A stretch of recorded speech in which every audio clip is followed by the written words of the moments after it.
ॐ अज्ञानतिमिरान्धस्य ज्ञानाञ्जनशलाकया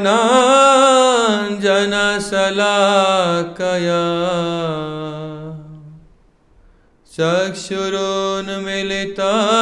येन तस्मै श्रीगुरवे नमः। गुरवे गौरचन्द्राय राधिकायैस्तदालये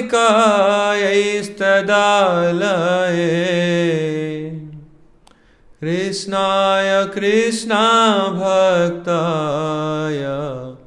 तद्भक्ताय नमो नमः।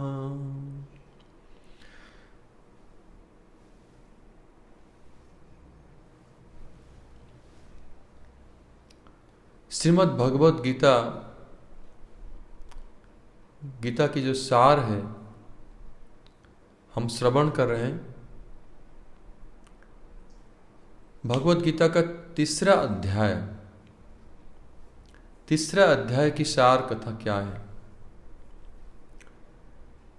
दूसरा अध्याय में भगवान ने अर्जुन को ब्रह्म ज्ञान का उपदेश दिया। कैसे हम लोग ये आत्मा है, ये शरीर नहीं है, शरीर और आत्मा में क्या विभेद है, शरीर किस प्रकार परिवर्तनशील है और आत्मा नित्य अव्यय शाश्वत है। इन सब उपदेशों को श्रवण करने के उपरांत एक जीव के मन में क्या उदय होता है, क्या भाव उदय होता है। ऐसे भाव उदय होता है कि समस्त कर्म को अनासक्त होकर किया जाए, भगवान के लिए किया जाए, अर्थात कर्म योग में प्रवेश करता है।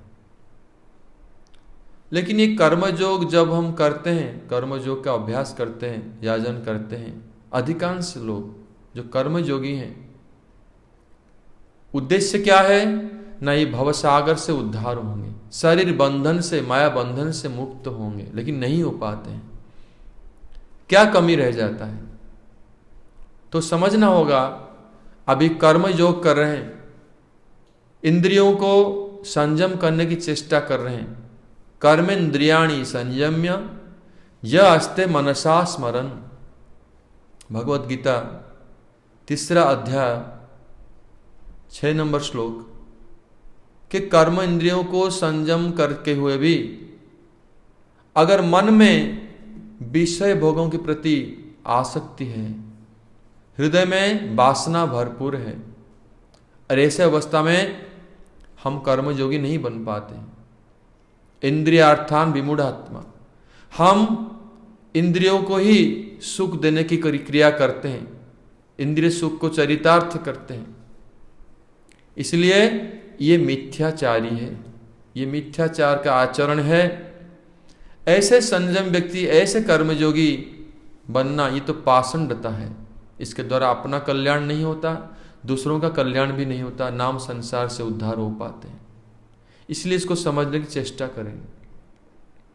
अगर उसमें भगवत सेवन रूप कार्य नहीं हुआ, आत्मा का भगवान से जो संबंध है, उस संबंध में अगर हम लोग कर्म नहीं किया, केवल अपना इंद्रियों को सुख देने की चेष्टा किया, आत्मेंद्रिय भोगोन्मुख कर्म किया, तो उसमें कल्याण नहीं होगा, वो वास्तविक कर्म योग नहीं होगा, उससे कल्याण भी नहीं होगा। वेद में जो यज्ञ कर्म आदि अनुष्ठान है, ये सब अनुष्ठान करने से एक व्यक्ति ये संसार के अनित्य सुख प्राप्त करता है, जो कि वास्तविक सुख नहीं है, उसमें दुख मिश्रित है। ऐसे सुख के द्वारा हमारा नाम आनंद प्राप्त करेंगे ना, ये अग्रसर हो पाएंगे। इसलिए उपदेश ये है कि जितने प्रकार की कर्म है, अकर्म है, निष्क्रियता और विकर्म जो कि निषिद्ध कर्म है, ये समस्त प्रकार की जो कर्म है, इसको सब त्याग करके केवल भगवत अर्पित कर्म करना चाहिए। भगवत अर्पित कर्म, भगवान को निवेदन करते हुए कर्म करना चाहिए, उसमें दोष नहीं रहेगा। लेकिन ये तभी संभव हो गया पूर्णतः जब हम ज्ञान योग में प्रवेश करेंगे, तत्व ज्ञान लाभ करेंगे। बिना तत्व ज्ञान में ये संपूर्ण नहीं होगा ये क्रिया। इसलिए ये कर्म योग के द्वारा हम कर्मों को, अलग अलग प्रकार के जितने भी कर्म है, ये सब कर्मों को त्याग करेंगे। यहाँ तक सकाम कर्म आदि वेद में निर्देशित कर्मकांड आदि सब त्याग करते हुए केवल चित्त शुद्धि तक प्राप्त तो होगा, लेकिन तत्व ज्ञान के अभाव से हम भवसागर से मुक्त नहीं हो पाएंगे। इसलिए श्रीमद् भगवद गीता का 4 अध्याय में भगवान ये कह रहे हैं, ज्ञान योग का उपदेश दे रहे हैं। ये तत्व ज्ञान कैसे प्राप्त होगा?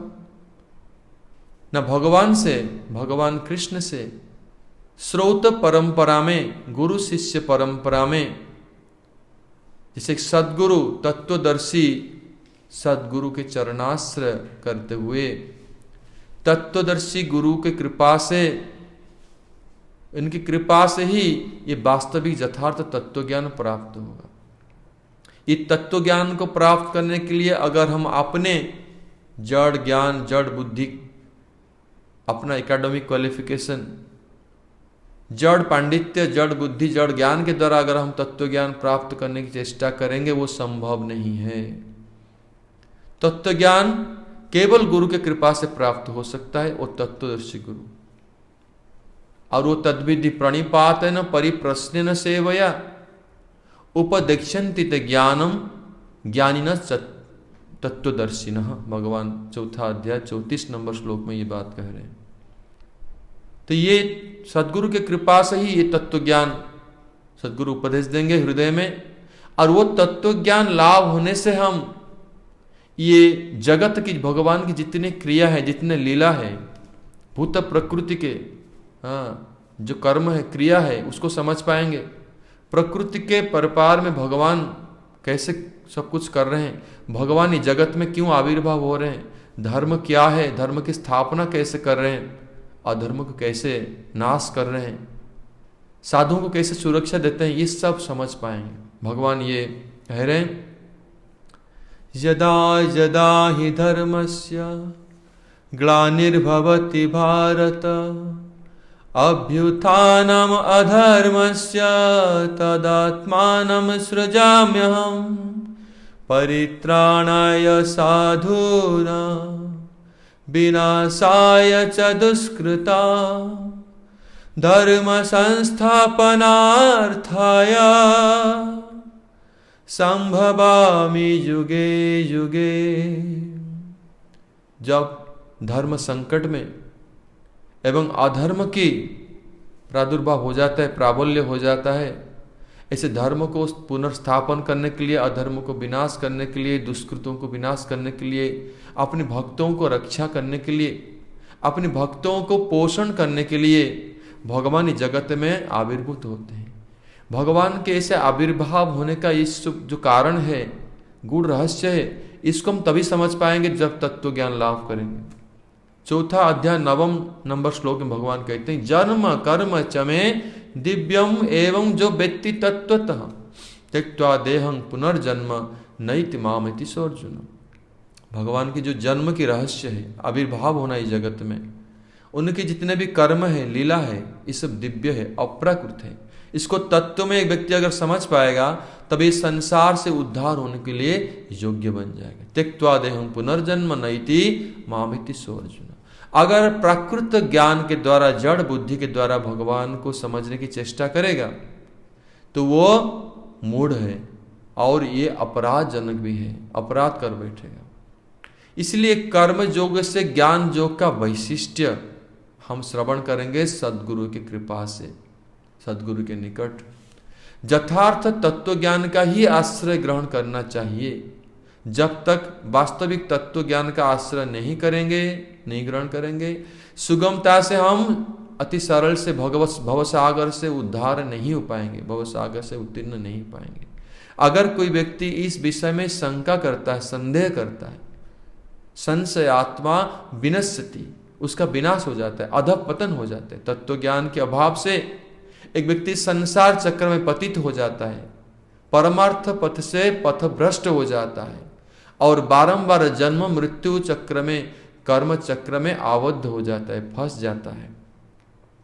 इसलिए भगवान आगे कह रहे हैं पंचम अध्याय में, 5वां अध्याय में, कि भगवत चेतना में कैसे कर्म किया जाए। ये तत्व ज्ञान को प्राप्त करने से ये साधक भगवत चेतना स्तर को प्राप्त करता है, जिसको कहते हैं भगवत चेतना। और उस समय एक साधक, एक भक्त वास्तविक कर्म संन्यास योग का अधिकारी बन जाता है। कर्म संन्यास क्या है? जब तक अभी कर्म के प्रति आसक्त है, कर्म तो कर रहे हैं, निवेदन कर रहे हैं सब कुछ, लेकिन कर्म के प्रति अभी आसक्ति है। चाहे कर्म छोड़ दिया लेकिन वो आसक्ति नहीं गया, इंद्रियों को संयम कर लिया लेकिन वो आसक्ति मन में है। कर्म फल को तो त्याग कर दिया लेकिन कर्म फल प्राप्त करने की अभिलाषा है, सूक्ष्म रूप में आसक्ति विद्यमान है।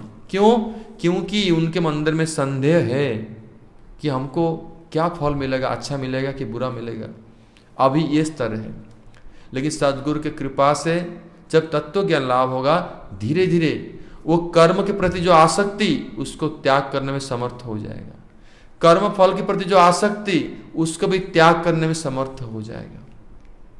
इसलिए एक व्यक्ति अशुद्ध चित्त में, जैसे बतलाया मैंने, अशुद्ध चित्त में अभी जो कर्म को त्याग कर देता है, लेकिन आसक्ति रहित अभी नहीं है। आसक्ति रहित तभी हो पाएगा जब तत्व ज्ञान होगा, चेतना शुद्ध होगा, तभी वो आसक्ति को त्याग कर पाएगा, कर्म के प्रति, कर्म फल के प्रति जो आसक्ति।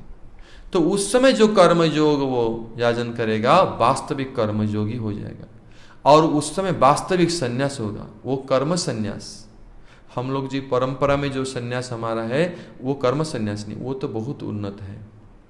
कर्म संन्यास जो भगवान यहाँ कह रहे हैं, कर्म संन्यास उसी समय हो पाएगा जब व्यक्ति आसक्ति रहित हो जाएगा। इसलिए यही उपदेश है कि ऐसे कर्म योग का आश्रय करना, ग्रहण करना ही उचित एवं प्रशस्त है।